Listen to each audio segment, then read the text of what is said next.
Welcome to an Elden Ring guide. This one's going to be focusing on intelligence, and we're going to start with the stats. Timestamps are included. Let's get into it. Okay, stats. Stats are probably one of the most important parts of this game. It's going to dictate what you end up using and what your build ends up turning into. The first and probably most important stat is going to be Vigor. This is going to be your health pool. I would recommend getting this to at least level 40 and at the max level 60, as those are the soft and hard caps. Level 40 is going to leave you with around 1,500 health, and level 60 with around 1,750 health. If you have below 40 Vigor and you're trying to do anything in in-game, there's a very high chance you're going to get one-shotted, so I thoroughly recommend getting that to 40. Mind, on the other hand, is going to dictate your FP. So other games call this MP, but this is just how much mana you have, which is how many spells you can cast or how many skills you can use without needing to refill it.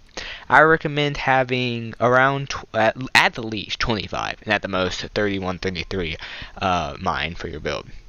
Endurance is going to affect your stamina gauge, so how many times you can roll in a row without it refilling, and what equipment you can use, like your equipment load. I recommend for strength builds having around 38, maybe a little bit lower, and for normal builds having around 30. It just depends what weapon you want to run and how much they weigh. Strength, dexterity, and intelligence. These all depend on your build. If you're doing a pure strength build with some intelligence on the side, I'd recommend having 50 to 60 strength and 30 to 40 intelligence. Dex, I'd recommend having 50 to 60 dex and 30 to 40 intelligence. Now, if you're trying to do a quality build, I'd recommend having 35 strength, 35 dexterity, and probably around 30 intelligence. This is all to hit requirements for your weapons and what's going to get you the most bang for your buck. For pure intelligence, I'd recommend having around 80 intelligence. That's going to be your hard cap, and that's going to get you the most out of all of your spells. At the very least, you should have 60 with the pure intelligence build to get access to the Karen Regal Scepter. Now, for Faith and Arcane, we aren't going to touch those, period, because we're not going to be using a split build. I also recommend you stopping at level 125 or level 150, as that seems to be the PvP meta. And my final piece of advice would be for you to start at either Astrologer or Prisoner build, as those are the best suited for intelligence.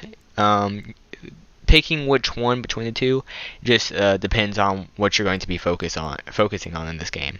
Always remember that you can respec though, so it's not that big of a deal if you pick the wrong class.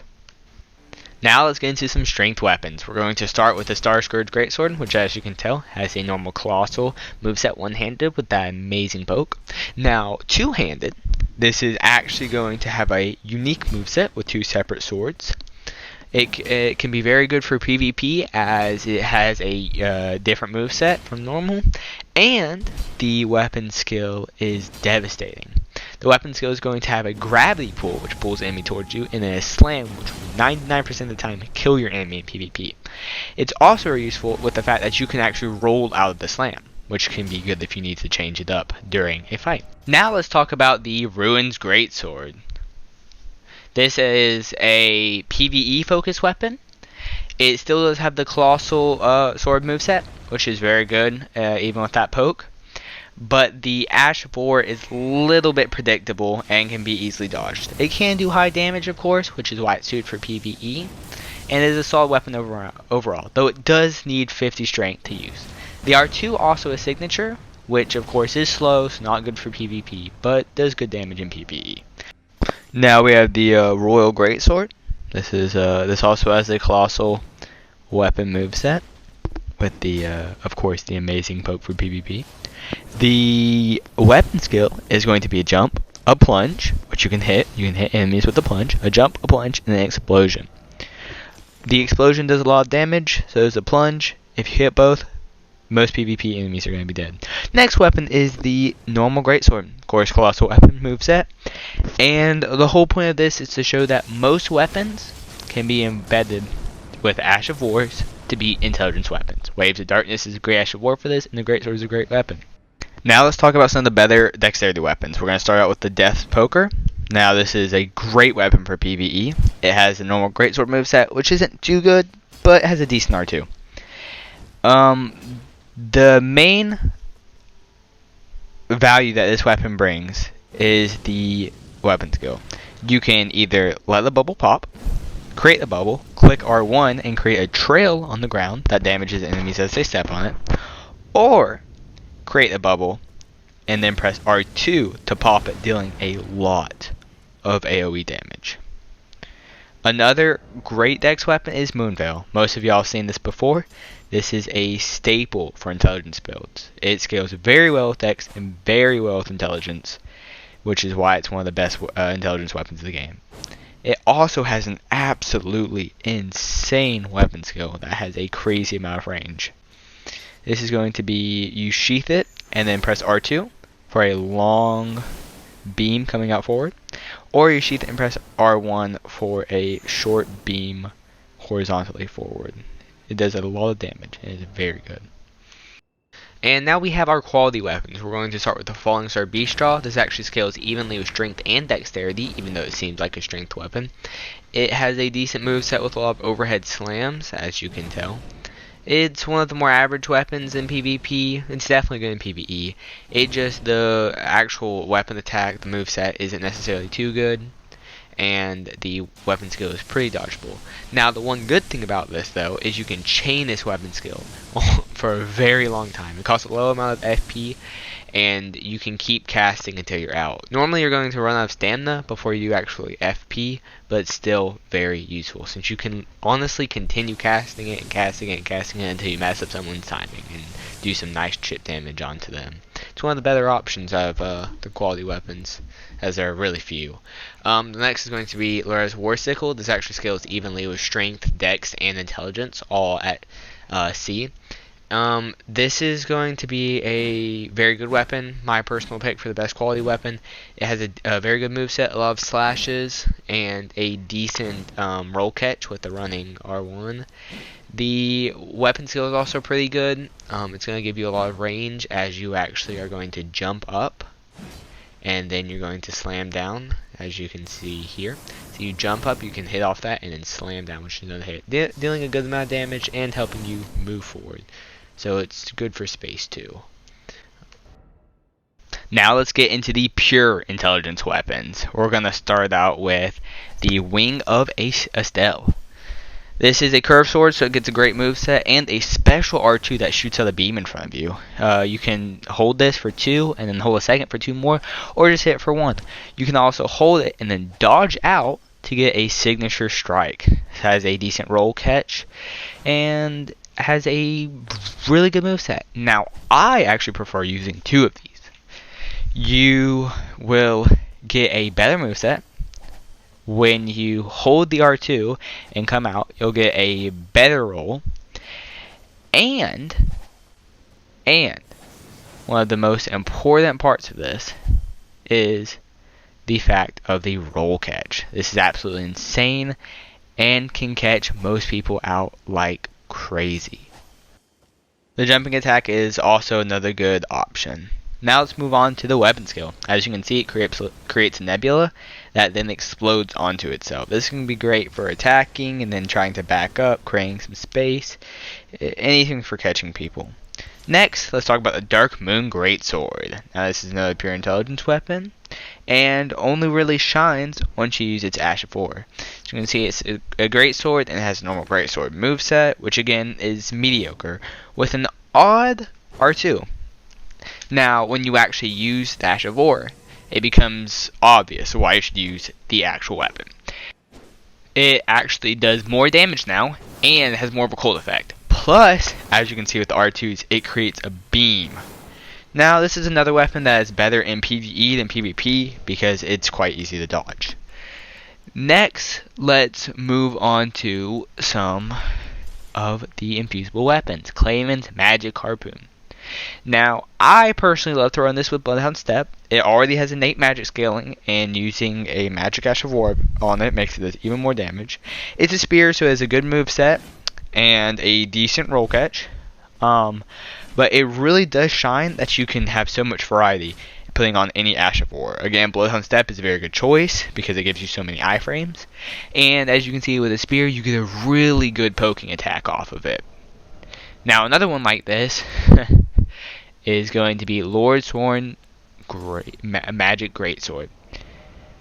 Now this is because of Glintstone Pebble, and Glintstone Pebble is by far the most broken thing in this game. We'll talk about it a little bit later, but I can confidently say that this can one-tap anyone in PvP easily. As a great sword, I chose it because it gets good damage and has a decent moveset, but really it shines with this Ash of War, which again is going to be the next topic we're going to be talking about. Now, there's 3 actual Ash of Wars that I recommend for intelligence. We've talked about them before, but let's finish up on them. Waves of Darkness, this is what I use on my greatsword, and it's very good to keep space and does decent damage. Bloodhound Step, this is good for almost any build, but specifically with Clayman's Magic Harpoon. You can get a different moveset two-handed, which I'm showcasing here, but I still prefer the one-handed moveset. And finally, Glintstone Pebble. By far the most broken thing in this game. Worse than Corpse Piler, worse than really anything you're going against. Because once the pebble hits, your enemy is stun locked. As you can see, you can bait people out with it, get people coming towards you, cast it, stun lock, killed.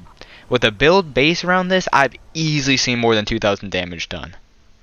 Next is going to be our staffs. We're going to talk about the Academy Glintstone staff and the Karin Regal Scepter. These are the best 2 staffs in the game. As you can see, the Academy Glintstone staff is for lower intelligence builds, as it only requires 28 intelligence, which is going and has the best sorcery scaling, low rate intelligence. And it doesn't have any passive effects like some scepters, but it still outclasses everything else with its actual sorcery scaling. Now, Karin Regal Scepter, this is by far the best staff in the game. It has insane sorcery scaling, and its passive effect boosts moon sorcery. Now, if you check, this is going to cost 60 intelligence, which is a high price, so it's more so for pure intelligence builds. Builds centered specifically around casting. Now, the actual spells that the Karin Regal Scepter affects is going to be Ronaldo's Full Moon and Ronnie's Dark Moon. They're both pretty similar, and they both have an interesting effect that we'll talk on in the next subject, but it's still useful as a passive effect, and it's just a good thing to have. Now let's talk about our actual spells. We're going to start off with some basic ones. This is going to be Glintstone Pebble, your go-to for any sorcerer build. Does good damage, has low FP cost. Now there's 2 other versions of this. Swift Glintstone Shard, which is the faster version, and my personal favorite for PvP. Now you can get some really good running attacks off of this and chip some damage with people. Now you have the bigger version of these 2 spells. Now this is going to be the Glintstone Great Shard, which does a little bit more damage than the other 2, but costs a significant more amount of FP. Now let's talk about Terra Magica, your Wondrous Physick, and Common Azure. Now, Common Azure is by far the most broken thing for PvE. You summon a Great Beam and cast it until your FP's out. Now, if you take a Wondrous Physick that eliminates all FP, you can cast this for a good 20 seconds before it runs out. This will absolutely melt any boss who gets caught in it. It will do thousands of damage. Now, you don't have to necessarily use the Wondrous Physick for this, but it's preferable. As you can see, it can just shred someone with your normal FP, but it's absolutely broken with the Wondrous Physick Flask, which we'll talk about a little bit later. Next, another legendary sorcery is going to be Stars of Ruin. This is good for PvP because it conjures 12 stars to shoot out at an enemy, which can catch them while they're rolling. Now, my personal favorite PvP spell is Collapsing Stars. Now, this is going to summon bolts that slow down at the beginning and then speed up at the end, which can catch a lot of people off guard. It also pulls them towards you, so if they're running away from you, they will get pulled back, and you can hit them with a Swift Glintstone Comet Shard. It's a very good tool to have, and something you can chain very easily with Swift Glintstone Shard for just chip damage. As you can see, it pulls them a decent distance away, and it does a good amount of damage. Again, my 2 favorite for PvP are going to be Swift Glintstone and Collapsing Stars. And by far the best for PvE is going to be Common Azure with the Terra Magica and the Wondrous Physick. But your absolute bread and butter for early game is going to be Rock Sling. This is because the first good staff you can find is going to be Muret Staff, which actually buffs these attacks. So early game, you can run by, pick up this staff, and then run by and pick up this spell. This spell is going to carry you through, honestly, all the way through mid game. It summons 3 rocks that you throw, which actually do poise damage, because they are physical attack. So you can break someone's poise and get a critical attack on them, which is very helpful. Another good attack is going to be Can of Haimea. Now, this is going to create a large orb that you send flying at your target, doing a high amount of damage. This is good both PvP and PvE, as you can easily hit this with someone in PvP, and does good damage, good enough for PvE. Now let's talk about Magic Glint Blade. This is actually what the Prisoner class starts with. It summons a sign that later will create a sword that shoots at your enemies. This is good for change-ups in PvP, as you can catch some people off guard sometimes. It's more of just a change. Same with Ambush Shard, which actually summons a shard behind your enemy. It does good damage, and with a lot of tanky players who hide behind their shield, you can easily hit them with it. Carrying Phalanx is something I like to use before every PvP fight. It summons swords around you, and when you get near enough to a target, it's going to hit them and do damage to them. Pretty helpful just to start out. Maybe you can stun them with it and hit them with another attack. Whatever works. It's just good to have the more attacks. Loretta's Great Bow is a spell with some absolute insane range. It also hits very hard and can be very good in PvP and PvE, as it's one of your few options with range in PvE and can catch people running away from you in PvP. Now, the next thing we're going to talk about is the 2 moon spells. If you remember before, the Carrion Regal Scepter, which is the best intelligence scepter in the game, actually does buff these spells. Now, these spells are actually special. They may need a high amount of intelligence and they may cost a lot of FP, but both of them, if they actually hit your target, are going to decrease the enemy's magic resistance by 30%. This is huge. This means your spells are going to be doing 30% more damage. If you see, they slow down at the beginning and then speed up throughout the cast and inflict AoE damage, so you have a decent chance of actually hitting your enemy with this. Now, you may be wondering what the difference between the two is. The main difference is the effect. Ronnie's Dark Moon is actually going to do a little bit less damage, but have a frost effect. So if you're running a frost build, this is the one to pick. The frost buildup can also proc even if they dodge the attack. So if they're still in the AoE when it hits, even if they have iframes, they're still going to get the frost buildup on them. Another small difference is going to be the fact that Ronnie's actually only needs 68 intelligence to use, while Reneo's needs 70. Now let's talk about a kind of weird pick. Night Maiden's Mist. Now this is actually going to spread out a mist that drains enemies' health. It's going to do damage over time. Now, this may not seem good in PvP or PvE, but if you actually think about it, you can cheese a lot of enemies with it in PvE. Cast this, stand back in a different room where they won't follow, you'll be doing a lot of damage. Now, the next sorceries on our list are going to be some of the melee sorceries. This is like Carrion Slicer, which is very good as a change-up during a PvP fight, and you can cheese a lot of bosses with in PvE very early game. You also have Carrion Piercer, which is going to be just a stab. You can use this to catch people in PvP, as it has long range and a charge-up, so you can choose when to use it. Now we finally have a Duelist Moonblade. This was actually nerfed recently, but if you check, it's still pretty decent. It's a sword that has a projectile coming off of it and does frost damage and frost buildup. The next thing we're going to talk about is our Talismens. We're going to start off with Radagans. This is going to shorten your spell casting time. This is just good for any intelligence build that focuses on spells. Next we have the 2 Graven Talismens, the Graven Mass and Graven School. This is just going to make your spells do more damage, and they actually both stack, which is very helpful. We also are going to be talking about the Godfrey Icon. Now this is more for a particular build, as it only affects certain charged up spells and skills. So it just depends on what you're going to be wanting to run if you actually use this Talisman.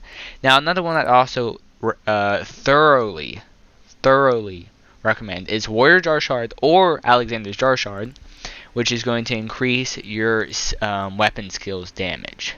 You could also use one of the heirlooms to increase your stats, but the actual help falls off the higher level you get.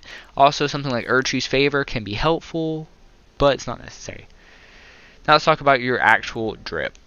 We are going to have the Queen's Crescent Crown, which if you look in the right, actually messes with your stats. It's going to give you 3+ intelligence. Then we also have Rogier's set, which actually increases your Glintblade skill damage, like Magic Pebble or Glintstone Pebble on your Ash of War. We also have Zur and Lusat's Crowns, which Zur is going to boost Zur Comet, and Lusat's is going to boost Stars of Ruin, the damage-wise. Then we also have the Snow Witch set, which you get from Ronnie. This is going to boost your cold sorceries, so things like Ronnie's Dark Moon, which can be shown here. Then the other last set that I would recommend would actually be anything with decent poise. Poise is a huge thing in this game. It's going to affect if you can withstand an attack and still carry your attack through. Veteran's Helm is the best for its weight. This is going to get you very high poise, but if you're running a lower endurance build, then you're probably going to have to run something like the Fingerprint Helm, or maybe a set specifically for the buffs, like the Ronnie hat for your Cold Sorceries, while having poise armor, chest piece, and legs and gauntlets.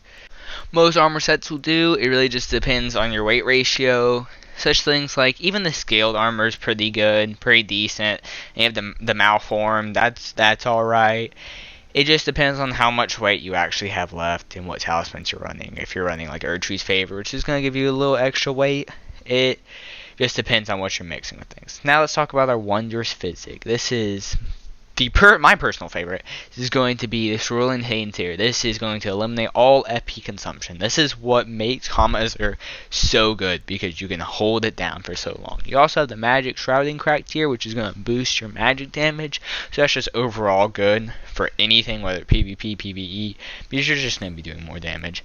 You could also look at something like the Intelligence Not Crystal tier, which boosts your intelligence.